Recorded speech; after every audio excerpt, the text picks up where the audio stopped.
The views and opinions expressed in this program are those of the individuals involved and do not necessarily reflect the official policy or position of Radyo Agri 90.1 FM management. The view- Discover the agency's research and development efforts on post harvest and mechanization. Tune in to TechnoPeach on Air Tuesdays, 11 to 12 noon, only here on the Radio Agri 90.1. TechnoPeach on Air, making waves for filmic technologies with tech.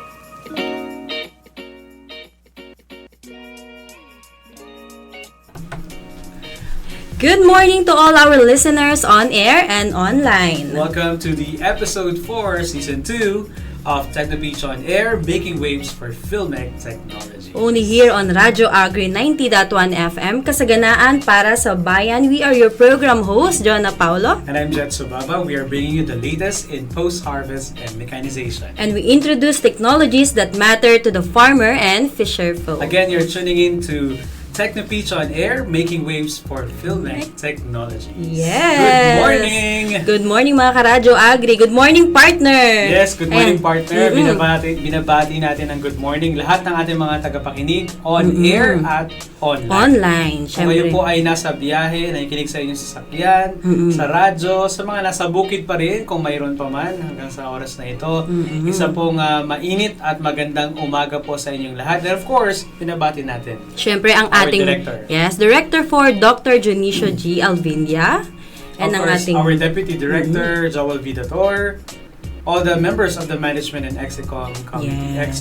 Executive Committee, and syempre lahat ng ating mga utilities. Oo, utilities, guards on duty, at mga driver na nakabiyahe ngayon. Ingat-ingat po today. Ayan. Hello, and good morning Good po morning sa muli. inyong lahat. Yes. Partner, bakit ba natin ginagawa ang programang ito? Syempre, para ipakilala sa ating mga adopters at would-be adopters kung angkop ba sa kanila itong mga technology dito sa Filmec. Okay. Ayan. At syempre, para naman po, malaman din po nila yung mga impormasyon tungkol po sa mga technology na ating tinatalakay dito sa programa.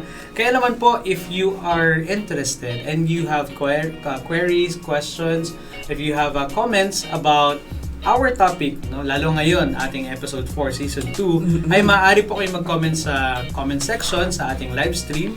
Tayo po ay live ngayon sa Radyo Yes. Agri 90.1 FM Facebook page at sa DA Filmec Facebook page. So, saan man po kayo naka-tune in. So, maaari po kayong mag-comment at maaari din po kayong mag-text sa ating hotline na 0962-119-7445. Ayan. Syempre, kayo pa rin ay nakikinig sa Radyo Agri 90.1 Filmec, kasaganaan para sa bayan. And syempre, kung gusto nating ulitin ang mga episodes, ay i-like and subscribe lang ang ating YouTube account. Ayan. Ano yung partner? I-search At Radyo- lamang po. Yan, hanapin niyo lang po ang ating, i-search na lang po ang Radyo Agri 90.1 FM at pwede niyo pong i-click ang like, at share, at ang subscribe and of Yes. course notification bell para po kayo ay laging updated sa ating pong mga uploads. Yes, oo. At syempre, meron din tayo partner, mga social media accounts. Nariyan na ang We Facebook. are very social. Oo, sociable. And syempre, Yes. X at Instagram. Yes, just follow us at Radio Agri 90.1 FM. Ayan, partner, yan, napakilala, nakapag-introduce na tayo, partner, ha, ng ating mga social media. So, siguradong excited na ang ating mga karadyo agri. Sino ba ang ating guest ngayon? Techno-Picture for today. Ayan, syempre, walang iba kundi ang ating, Suki. Oo, Suking-Suki na si Sir, Mr. Donald V. Mateo. ng Agricultural Mechanization Division. Yes. Good morning, Sir Donald. Good morning, sir. Magandang umaga, Sir Jet at Ma'am Jonah.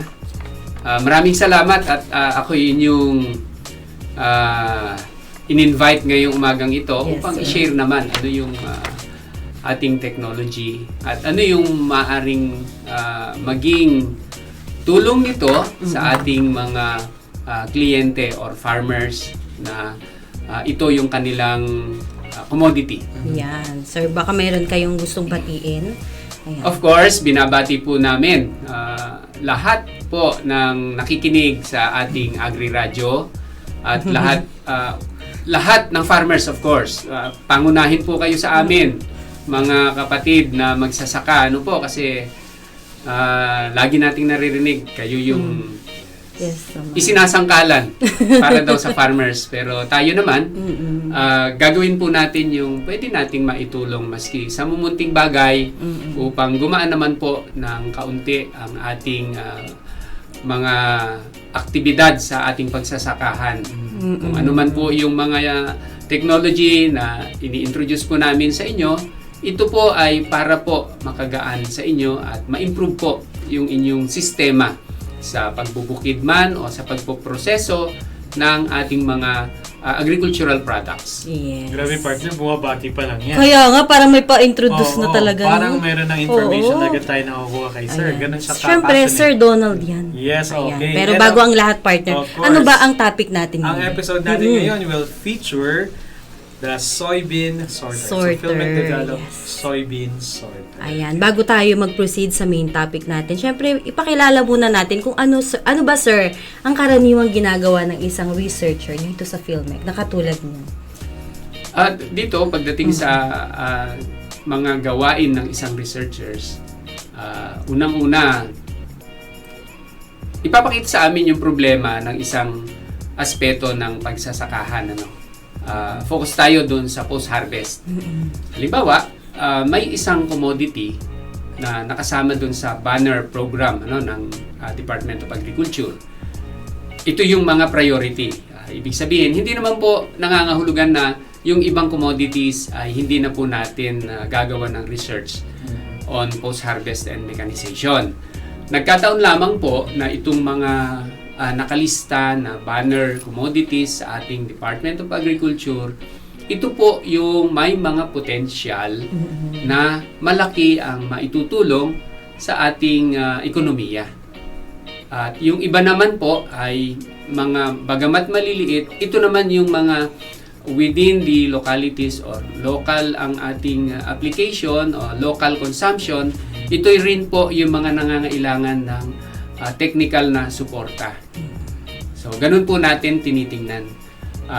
As researchers, ano yung problema, ano yung pwedeng gawin ng mga researchers. Kasi mag-uumpisa tayo talaga sa problema. Halimbawa, mayroon na tayong makina, pero hindi pala siya efficient. So, yun yung problema, hindi efficient. Paano natin susukatin yung pagiging eficiente ng isang makina para sa isang commodity? Maaaring yung makina na yon ay hindi pala para doon sa commodity na yon dahil tayo mga Pinoy, yung tinatawag natin na Filipino ingenuity, ito-tweak lang natin ng konti, pwede nang gamitin for other crops. Di ba? Yes, sir. Pero, as a researcher, it's a welcome development yung ganon. Na, konti pa lang, may babaguhin lang pala, may i-adjust lang palang clearance. Tulad ng isang halimbawa natin, yung nung araw kasi maraming mga kiskisan ang tawag nung araw. Itong kiskisan na ito yung mga luma na mga metal, all metal, maliliit na kiskisan. Ang output nito na bigas, durog. Noon pala, originally, itong kiskisan na to, to be exact, ito yung Engelberg Mill. Yung Engelberg Mill pala, hindi pampalay. Pangkape. Ayun. So dahil yung butil ng kape ay mas malaki sa palay, in-adjust lang nila yung clearance, or pwede na sa palay. So naging bigas, kaya lang durog. So ang research doon, ang R&D doon, gaano dapat kaganda yung palay na isusubo natin. So may part ng research. Ibig sabihin, ano dapat ang level ng moisture? So may R&D side na gano'n. Ano pala dapat ang material na ipapalit natin doon sa metal? Yun. Pwede palang hard plastic, hard rubber na pwedeng pamalit para hindi madurog. Mga ganon yung kaisipan ng isang researchers looking at different materials para mag-adapt naman yung machine dun sa kanyang crop na ipoprocess. So yun yung mga So, yun yung work ni ginagawa ni Sir. Sir, yes. Dito. It's more of really looking at the problem. Problem-oriented. And Ika then nga. more Oo. somehow solution-oriented din. Solution-oriented. Okay. problem-driven, solution-oriented. Yes. Parang ganon. Di ba? Yes, thank you sir. Grabe Yun yung ginagawa. Ang lalim, niyo. oo.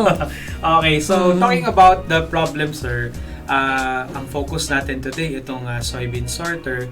Anong problema naman yung kumbaga ina-address nito base po sa inyong pag-aaral sa buong industriya ng kung ano man po yung sakop ng pag-aaral nyo sa industriya ng soybean. Ano po yung eksaktong na-address po ng soybean sorter na naginawa naman po ng Philmec? Okay. Napaka-interesting kasi bakit tayo doon na sa soybean sorter? Pero ang daming problema before. Hindi natin nakikita. Hindi natin alam. Ganun kasi yung naging suliranin o yung problem sa soybean industry nung araw. Kasi ang government, wala pa ako dito sa ating opisina, may soybean production na nung araw. Yes. Kasi doon sa amin sa Isabela, talaga nagtatanim din ng soybeans nung araw. Pero dahil wala pa ako sa opisina na to noon, wala akong masyadong pakialam. Bakit na wala yung industry ng soybeans? So yun yung may mga issues pala nung araw. Na nalaman lang namin nung ma-involve kami na kasi may secretary tayo ng agriculture na nagpunta ng Japan. Gusto pala ng Japan yung produce natin na soybeans. Kasi non-GMO. Non-GMO. Oo, yung soybeans natin. Native na native. Talagang kasi alam mo naman ng mga Japanese pagdating sa food, yung natural Gusto ang talaga gusto nilang natural, So, organic. yung ating secretary, parang nagkaroon siya ng idea. So, inano niya yung ating dati sa high value crops pa yun yung soybeans. But later on, napunta siya sa corn program. So, tingnan natin ano ba yung problema ng soybean industry. Bakit napakaliit ng contribution sa agriculture? Mag-jump lang tayo sa konting data Sige sir. nung pinag-aaralan namin itong mga issues na ito, nabanggit doon sa isang forum, ang sabi nila 5% lang pala ng soybean requirement ang kayang i-produce ng Pilipinas that time. Na until ngayon hindi pa tumataas yun. Why? Ito yung mga dapat na i-address. Sabi ko nga, anong problema? Di ba? So noong araw pala, hindi in place yung mga technical support. May technical support pagdating sa post-harvest. Kasi yung technical support on production, marami nang ginagawa. Kaya may mga varieties tayo ng soybeans na dito sa Pilipinas lang din na breed na anong tawag dito? Cultivate. Yung ating mga researchers sa production, sila naman yung sa side na yan, marami, magagandang klase. Dito sa CLSU meron. Dito sa ating kapitbahay na ating yung CL Soy. CL Soy, meron sila. So may variety. So meaning, iba-ibang variety, merong malapad at merong spherical. Spherical yung CL Soy. Yung hindi naman siya bilog but relatively medyo may maganda ang pagkakabilog, parang yung mga imported. Pero mas maliliit yung butil. Hindi tulad ng imported talaga. Yan. Dahil imported, almost the same ang size, spherical siya, kasi GMO na yung mga yun. Okay. So, balik tayo dito sa problema dun sa ating soybeans, hindi pala in place yung mga post-harvest machinery dati. So, walang pang-harvest, walang pang ginagamit na sheller. Kaya yung, kung ano lang yung pang-shell nila, tapos hindi rin nila alam yung moisture dapat pala pag isi-shell. Meron ding kakibat, sir. Oo, may mga Moisture problema na. content. So in the end, yung kanilang output, madumi at maraming basag. Tapos hindi pa nila, yung iba naman, ang problema, lalo sa parting Region 13, malaki ang problema nila doon kasi doon sa lugar na yon, tinatawag na doon, yung type ng climate doon, sabi nila wet and very wet kasi laging maulan. Laging ulan. Oo. Tag-ulan, tapos meron pa yung talagang maulan na maulan. Meaning, pagdating sa processing kasi ng lahat ng commodity, ang issue drying. Ganon. Yes, sir. So, yun, balikan na lang muna natin mga issues, ano. So, walang technical support pagdating sa makinarya. post-harvest. Hindi in place. Kaya yung mga nagtatanim, isa pa kaya na parang naano sila dun sa pag-iikot namin noong naghahanap kami nung yung mga naging issues. Sabi ng mga kasi po ayaw na ng mga bata. Bakit? Kasi Makati pala. Makati pala yung soybeans. Opo. So meaning talagang yung issue, talagang bumagsak yung production ng soybeans dito sa Pilipinas. Kaya nag-focus kami doon sa Region 13 kasi nandun yung mga nagtatanim pa rin na matyaga. Yun. So, ang kanilang proseso, pagka may shelling sila, maraming nabibitak. Ano ang rason? Hindi nila dati alam yon. At maraming buto ng soybeans at saka weeds magkasama. Yung buto ng mga weeds.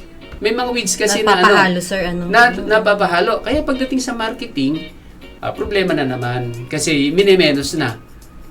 Ganon. Yun ang problema. So, yung cleaning and sorting, yun ang isang nakita ng team natin noon, ng PhilMec, na pwede nating i-address. So, kaya nag-come up doon sa soybean sorter. Para naman, pagdating sa market, medyo puro soybeans ito, wala nang halo na dumi. Ayun. So, kaya yung soybean sorter natin, cleaner sorter yun. Ayun, cleaner/sorter. And grader pa. And grader. Oo, 3 in 1. parang ganon. Oo. Okay. Naalala ko, sir, yung nabanggit nyo kasi tinitingnan ko yung data. Parang meron kami na interview, sir, sa ano nga po sa 13, ano nga po mga probinsya ang pasok doon? Ang Region 13, sir. 13. Pero parang Surigao po ba? Oo, yung Agusan Surigao. del Sur, Agusan del Norte, Surigao del Ayun. Sur, at Surigao del Norte. Na-feature Meron ito. tayo kasing naging nito, Beneficiary. parang user nito. User. And ang ganda, sir, ng kanilang kwento dahil alam niyo ba yung pagsusort nila, gumagamit daw sila ng plywood, sir. So talagang manual na Oo. sorting. Kinikis lang siya, partner. Kung ano yung maliit, Ang tawag nila doon, pinapagulong nila ang tawag nila doon paligid. paligid. Yung plywood, ititilt lang nila ng kaunti. Naka-slant ng kaunti yon. So, isasabog nila doon yung soybeans. Lahat ng good grains o sound grains, magro-roll pababa. Okay. So, yung mga Mano-mano. splits, yung mga soybeans na na-split, maiiwan sa soybean kasi, maiiwan sa plywood kasi hindi siya magro-roll. Ganun pa siya. Kasama yung mga buto ng weeds o buto ng damo. Kasama maiiwan kasi hindi rin bilog yung mga yon.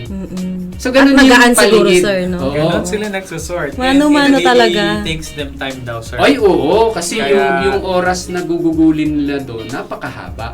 And I even recall, I can even recall, 2013 yun eh.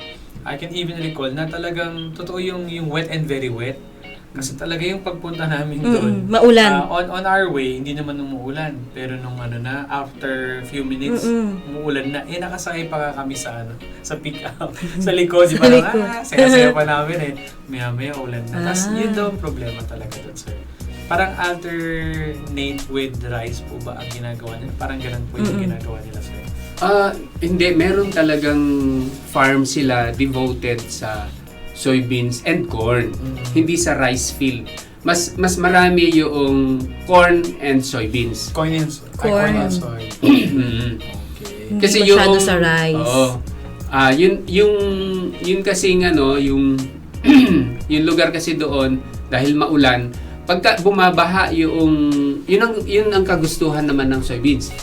Yung mga binabaha na lugar, pag wala na yung baha, yung fertile na soil nandoon. Yun yung tatamnan nila ng soybeans. Yun. Okay. Kaya hindi sila masyado sa fertilizer. Pangalawa, yung soybeans kasi is legume yan eh. Yes, sir. So, merong ano yan, nitrogen fixing, ano yan eh. Mm-mm. Diba? Yung mga nitrogen Nitrogen. fixing ano is legumes. Yes, sir. Parang mga munggo. Yun, munggo, Ayun. soybeans, ayan. Ayan, sir. Paano naman, sir, nag-ooperate itong sa operation na tayo? Soybean sorter. Soybean sorter. Oo. So, napag-usapan natin kanina, no, yung proseso ng paglilinis nila, yung paligid na tinatawag nila. Yung paligid, yun nga, magro-roll. So, tinignan namin yon, dapat pala nagro-roll yung grains. Dadaan siya dun sa mga perforated na screen. Mm-mm. So, ganon ang tinignan. Tapos may blower din siya. Kasi, during shelling, may mga dumi pa yan. Yes, mga, yung pads ng... Napagtanggalan, sir, ano? Oo, na hindi malinis ng ginamit nilang thresher. Thresher nga yung gamit nila nung araw eh. Doon eh. So, pati yun, in-evaluate namin ano yung pwedeng gawing sheller ng soybeans. So, nakita namin doon na hindi pala maganda yung standard lang na rice thresher. So, merong Dapat may model sumili. doon at tiningnan din namin yung model sa Mindanao, yung old na may isang manufacturer doon sa Nabunturan, no? Double de oro. Oo, Davao de Oro. So siya yung model na yun ang maganda. Kasi parang double drum yun eh. Oo. Hindi masyadong madami yung na-i-split na soybeans. Yun. Sinubukan din namin yung multi-thresher, yung pwedeng pang mais at saka pang palay. Okay din yun. So, isang critical lang bago ka mag-shell, dapat ay hindi overdried yung pads. Critical yon kasi during shelling, dun na i-split. Hindi din naman maganda na green pa yung pads, i-shell mo siya. Hindi naman magandang ganun. Paano chine-check yun, sir? Mano-mano rin siya. Yun. Itong kagandahan. Hindi lang tayo technical pagdating sa machine, ano? Doon din na nalaman namin through the farmers at saka doon sa mga nakakausap namin na mga focal person sa soybeans. Yung palang soybeans, ang laki ng kaibahan niya sa munggo. Okay. Pareho silang legumes, pareho silang may pods. Ang munggo, pagka ready for harvest, ano yan, meron yung first priming, second, third, fourth, fifth. Ibig sabihin, yung bang haharbisin mo lang yung matured na hinog. Sa soybeans, iba. Ang soybeans pala, pagka tumubo na siya, yung first node niya, di ba, magdadahon yun, ano? First node, magbubunga yun. Hanggang dulo. Kaya kung ang taas ng soybeans ay hanggang 1 meter, mga 2 inches or 3 inches from the ground, may bunga na yon. So, hindi pala siya tulad ng munggo na yung unang bunga magmamature na habang namumulaklak pa at namumunga. Ganun ang munggo. Yung soybeans pala, ang kaibahan nila, lahat ng bunga lalabas muna. Hindi pa mahihinog yung naunang bunga. Mahihinog na siya pagka yung magdidilaw na yung dahon, malalaglag. Yun na yung na matured na yung buong puno. At majority nung mga bunga ay ready for harvest. Ayun ang indicator. Yun ang, sir. oo. Hindi tulad ng munggo na hindi mo siya pwedeng i-harvest ng sabay-sabay. Per batch, kumbaga. Kaya ang munggo, ang soybeans, pwedeng mag-design din ng mechanical harvester. In fact, sa abroad, ang mechanical harvester, yung ating combine harvester, ginagamit nila yun sa munggo. Pwede, sir. Oo. Kasama yun sa tiningnan din namin yung potential nung na-involve kami dito, no? Yung combine harvester, sinubok namin sa munggo, sa soybeans. Noon. Ang isang naging problema, dito sa Philippines kasi ang baba nung bunga, no? Pag ibinaba ng husto yung header kasi ang tawag dun sa yung nasa unahan ng harvester eh. Pag ibinaba yung header, para makuha yung unang bunga, sasayad na ngayon sa lupa yung header. Hindi lang yung soybeans ang kanyang makukuha. part ng soil particles. During shelling, sa loob ng shelling cylinder, nasi-shell yung buto, pero may namamantsahan ng alikabok. Kaya yung May output, nasasama. hindi, yung bang, hindi ganun kagan. Kasi yung medyo wet pa yung grain, tapos mahahaluan ng ano. So, hindi, yung brilyo ba ang tawag doon? Or yung, basta yung kulay niya ay medyo hindi Nagpuputik maganda. siguro. Hindi naman magpuputik. Parang manchado ng dust. Parang ganun. Okay. So, yun yung issues na mga nakita namin. So, balik tayo ngayon sa sorter. Sinosort ng ating sorter yung una, size by size. Bakit by size? Mamaya natin pag-usapan yan, ano? So, by size, maano niya yun. Ang hindi lang niya magawa, of course, yung bang may mga seeds kasi na hindi dapat mahalo kasi maaring nabulok. So, yun, yung mga fermented seeds na ganon, or yung discolored na mga seeds, yun hindi niya mahihiwalay. Okay. Kasi nga by size. Wala pa siyang visual ability. Ang mahihiwalay lang niya by size. By size. Tapos makiklean niya, tatanggalin niya yung mga impurities other than seeds o yung grains. At yung mga buto, maihihiwalay din niya. Yun yung proseso nung ating soybean sorter Ilan po, cleaner. sir, yung parang sizes? May ganun po ba siya by size? May small, medium, Usually, and large? May category. Tatlong size. Small, usually. medium, and large. At yung pinakamaliit, ito na yung mga immature grains ng soybeans na hindi nakasama sa ipinaprocess. Kasama na pakain yun sa animals. Kasama nun yung mga splits. Mga reject, kumbaga. Rejects. Nagiging At saka seeds na. weeds. Seed. Seeds. Weed seeds. Yung mga buto ng weeds. Di ba? Nakakabulo. Tongue twister. Oo nga eh. Tongue twister. No? So, yun yung nagagawa niya. Ito ay mga 2 tao kayang i-operate ito. At ang output nito umaabot ng at maximum nito nasa 850 kilograms per hour. So, yung kaninang paligid, ano, parang 1 bag per day. Opo, matagal daw po. Sir, ilan nga po ulit ang capacity nito per hour? Umaabot yan ng 700 to 850 kilograms per hour. Per hour? You mean, yun po yung kaya niyang ma-clean and sort na po? So, diretso na po ito sa mga... So, paano po ba siya sinusubo dun sa parang sa thresher po ba ito? Hindi, Paano ito po yung siya- di ba? Sige, sir. After shelling, Apo. nakasako ito. Nakasama. So, yung nakasako na yon, kung ang harvest time ay maaraw, konting bilad lang yun eh. Tapos, isasako, Pwede na. ilalagay sa... pero kung yung talagang relatively dry yung grain, pwede na after ng shelling, pwede mo na siyang i-clean and sort. Para pag nagtuyo ka, hiwalay na yung maliliit, wala nang dumi. Ganon. Either way, pwedeng i-sort mo muna bago mo i-dry, or i-dry mo na muna all together, sama-sama yung lahat ng impurities and sizes, tsaka mo i-sort, i-clean. Yung po bang yung sa shelling po, ano po to? Manual po ba itong binubuksan yung mga pods? Ganun po ba? Hindi, gumagamit na ng multi-thresher ang tawag na. Multi-thresher.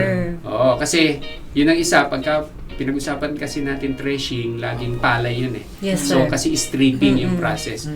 But if we talk about pods, shelling naman yun. Apo. So, ito yun, sir, iba to, hindi ito pwede sa ating sorter, no? Ibang operation ang ginagamit. Iba, sheller. Okay, sheller. Parang thresher. Ibang makinarya ang gagamit. So, udadaan muna doon, tapos tsaka po dito Tapos sa sorter. yung mga buto, pwede nang i-sort. Grains, seeds. Tapos kung may impurities yun, Maihihiwala na yon rin sa ginawa sorting. nating, Ayun. sorter cleaner natin. Okay. And grader na rin. 3-in-1 partner. So, ang partner, ang laki nung capacity niya. Oo nga, per hour. Ano ang mga nakikita niyo, sir, na parang impact naman ito sa mga farmers in terms of yung ganun yung capacity, tapos almost 3-in-1 na talaga yung kaya niya po na i-provide na service sa isang subo lang yun, diretso na clean na yun, na sort na. So ano po nakikita yung benepisyo nito sa atin po kung may mga nakikinig po tayo ng mga soybean producers or farmers. Ano po yung nakikita niyo na benepisyo nito sa kanila directly na meron tayong ganitong sort? Ang pangunahing benepisyo nito na makikita kaagad kasi nila, no, yung impact mararamdaman kaagad nila. Hindi na memenosin yung kanilang produkto. Pagka kasi alam niyo sa merkado, pagka madumi ang produkto, discounted palagi yan. Yes. Oo, itong mga ibang mga enterprising mga kababayan natin, meron na silang panlinis. Pag may panlinis sila, yung kita nila medyo nadadagdagan. Whereas, pagka maganda yung i-offer ng farmer, yung farmer medyo confident na, bakit yun, ganito ang presyo, mas maganda tong sa akin. So, may comparison. So, yun yung direct impact.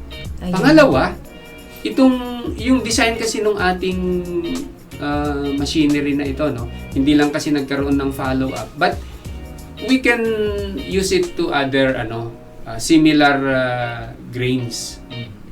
Ibig sabihin, pwedeng gamitin sa other grains. Iibahin lang yung Settings. size ng sheave. Okay. Dadagdagan ng... So, ganun lang. Yung tulad nga nung sabi natin, iti-tweak nga ng konti, medyo madadagdagan. In fact, may mga gumamit for other grains or durables, ang tawag natin pagdating sa grains. At sila, okay sa kanila. Anong klaseng munggo, sir? Or sa munggo hindi na, kasi munggo maliliit. May mga pwede naman sorter kung rin unless kaya. Kung yung mung bean sheller na gagamitin ay madumi, pangit. Ngayon hindi na kasi yung mung bean sheller na ginagamit ay magaganda na. Hindi na kailangan dito sa Mang atin. bin sorter. So ano, sir, yung mga nagamitan na maliban sa Yes, sir. Yung isang nahihiya pang sabihin pero ginamit niya sa kape. Okay. Okay din sa kape. Effective din. So nagamit siya na sorter. May mga users na din tayo, adapters nito, sir. Oo, may mga user. For coffee. Soybean. For soybean. Sa soybeans meron, may mga bumili na. Yun Sa Region 30, yes. Marami, may mga bumili na yan. Ma-check na ninyo yan sa dun sa ating accredited manufacturer. Yes. So, yung mga nasabi ni Sir na direct impact ay... Siyempre, malinis yung kalidad, partner. Kasi, balikan natin yung bakit kailangang paghiwa-hiwalayin yung yung size ng buto. May mga nagpa-process kasi, tulad niyan, soybean coffee. Ganon din yung kape, Hindi dapat halo-halo ang size ng iro-roast. Bakit? Kasi pag nag-roast ka ng maliit at malaki, iisa yung time over... May mga part na sunog na. Sunog na yung maliit, Yes. yung isa ay, yung malaki ay hilaw pa. So, hindi masarap na lasa yun. Kaya dapat, relatively uniform ang size ng beans or grains for soybeans. Doon sa nagpa-process ng soybean coffee. Pero doon sa kung ipa-process niya into soya milk, walang problema. Kasi dudurugin lang naman niya yun Iisa so lang any naman. size madudurog. Walang issue doon sa maliit or malaki, mas matagal. No. Yung pagdurog kasi doon sa malambot naman na yon kasi na-soak yun para ma-extract yung milk. Yun naman. For other purposes kasi, kailangan mong maganda na iba-iba yung size. So, hanggang nakikita natin yung mga benefit And impact partner. dito sa soybean sorter. Ayan. Sa mga gusto sir mag-inquire o mag-adapt, ano po ang pwede nilang gawin sir or step sa mga proseso? Of course, tumawag kayo sa Philmec, ano? Dito sa ating Radyo Agri. Ayun. Oo, Sa ating tumawag hotline. kayo sa Radyo Agri anytime. Ibig po sabihin, maski hindi pinag-uusapan ng soybeans at may concern kayo about soybeans, you can still ask people from this station at ma-facilitate po. I-call po ang attention ng right people Yes. for Iko-connect namin. any queries you have. Yan. Ay, Ayan. gamitin nyo rin po yung hotline natin no? Para sa mga Interesado. nabanggit ni Sir,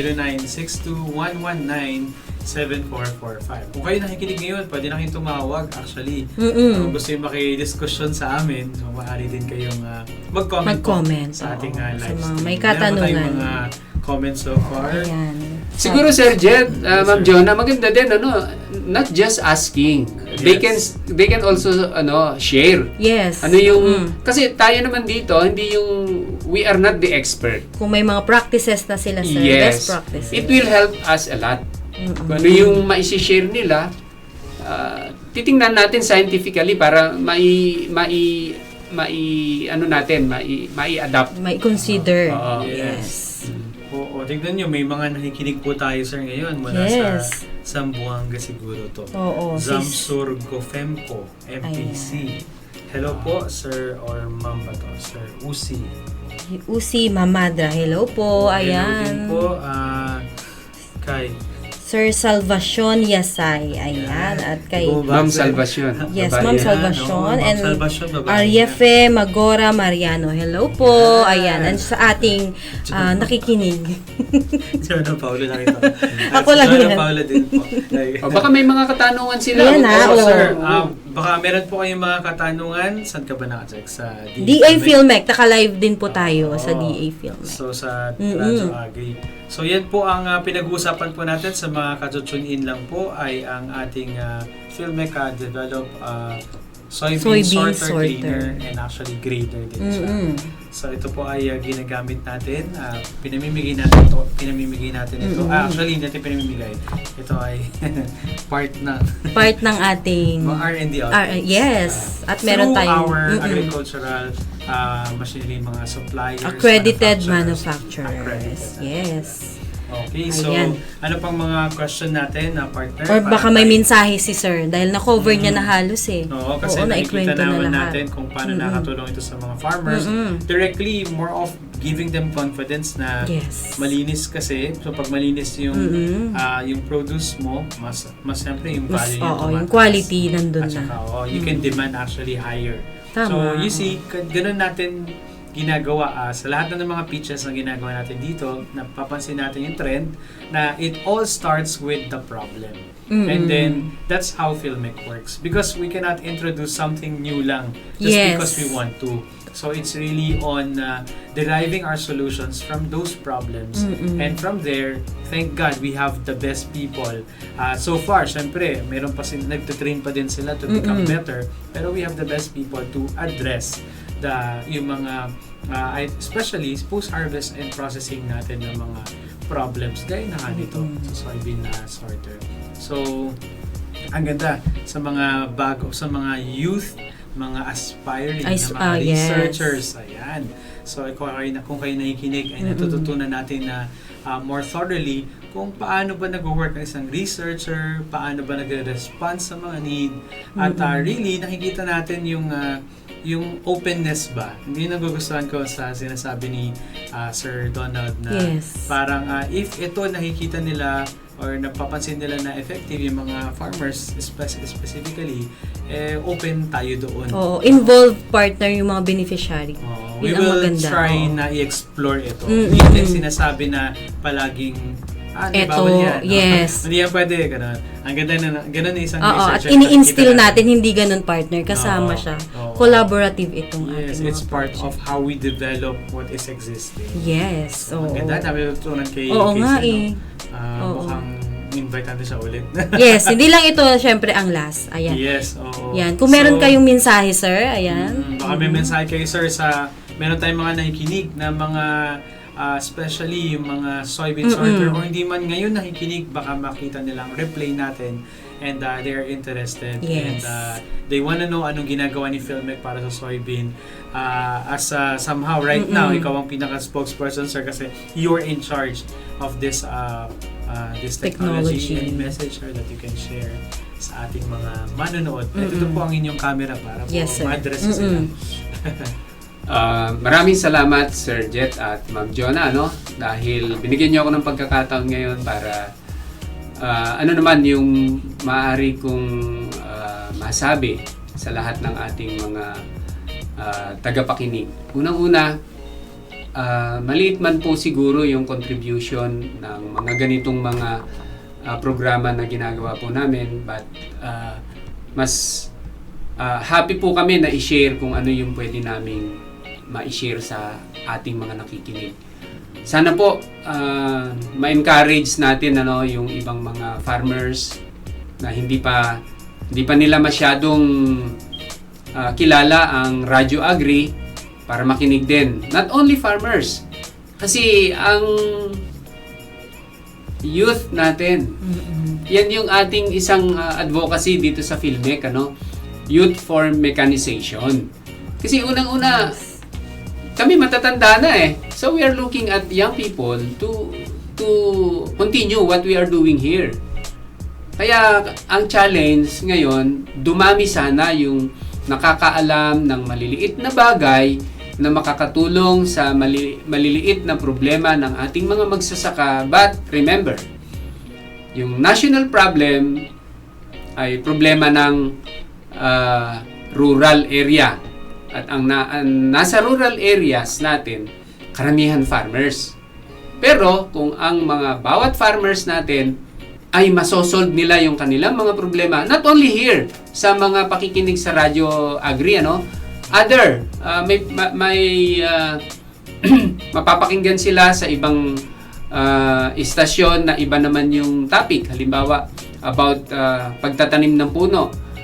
Dun sa iba naman ay ano ba ang magandang negosyo. So meaning, pag halu-haluin natin ito, makakasolve sa rural problems at yung masosolve na rural problem, one less problem sa ating gobyerno. Kaya kayong mga kabataan, sabi nga namin dito kanina, yung youth na ma-involve sa mechanization, kaya yung advocacy ng Radyo Agri, isa sa mga advocacy niya, yung Youth for Mechanization. Not just teaching you how to use the machine, but we will teach you how to take care of the machine. So yun yung kasama sa advocacy nila Sir Jet. By teaching you how to use the machine, siyempre lalawig yung oras ng paggamit nyo sa machine. Hindi kayo magiging magastos sa maintenance. So yun yung ating mga, siguro baka invite ako nila Sir Jet one time. Ang topic naman natin yung ganon, yung how to maintain machine. Mga simple tips, not only sa farming, but if you are dealing with machines, baka makatulong. So, yun. Medyo nagbigay na ako ng konting, ibig sabihin, nagpipresenta po uli ako. Huwag kayong, magsasawa sa amin na makinig. At kami naman po ay very much willing to share what we know. Yan. Nice. Siguradong hindi ito ang last guesting ni Sir dahil may pa-hint na siya. Oo. Pati hindi natin, from Camarines Sur, Bicol, Dave Capistrano. Hello, Sir Dave. Yes. Ayan, so mukhang bata pa to. So, sana naabutan niya yung tungkol sa panawagan ni Sir, for the youth. Yes. So, yeah, we are very happy to have Sir Donald Mateo today for our 4th episode ng Technopeach on Air.